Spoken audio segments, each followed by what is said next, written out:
आज सकाळी फक्त गरम पाणी आणि लिंबू घेतलं, पटापट सगळं आवरले आणि मार्केटला गेले. कारण मला करायची होती संक्रांतीसाठी थोडीशी शॉपिंग. म्हणजे पिल्लूचं बोरनाण आहे, माझं हळदी कुंकू आहे आणि संक्रांत पण येते.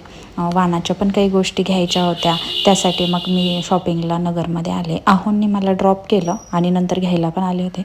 तर भरपूर असं छान छान शॉपिंग केली. मस्त वाणाचे पण साहित्य घेतले, डेकोरेशनचं साहित्य घेतलं आणि त्यानंतर पिल्लूला खाऊ वाटली पाणीपुरी. मग त्यासाठी मग बाहेर आले. आज माझं पण लंचमध्ये मी पण पाणीपुरीच खाल्ली, 1 प्लेट पाणीपुरी खाल्ली आणि त्यानंतरचं मग बाकी सगळं फॉलो केलं. मग घरी आल्यानंतर ग्रीन टी घेतले 1 तासाने आणि त्यानंतर मग संध्याकाळच्या जेवणा अगोदर ॲपल सायडर व्हिनेगर आणि चिया सीड्स घेतले. त्यानंतर मग जेवणामध्ये घेतला होता काळ्या चण्याचा रायता, ज्याची रेसिपी मी ऑलरेडी यूट्यूब चॅनलला अपलोड केलेली आहे. ज्यांनी पाहिली नसेल त्यांनी नक्की जाऊन पाहू शकता. त्यानंतर 1 तासाने ग्रीन टी घेतली आणि दुपारी खाल्लेली पाणीपुरी लवकर जिरवायची होती. आज वर्कआउट पण केला नव्हता, त्यामुळे मी आणि पिल्लू वॉक करायला बाहेर आलो.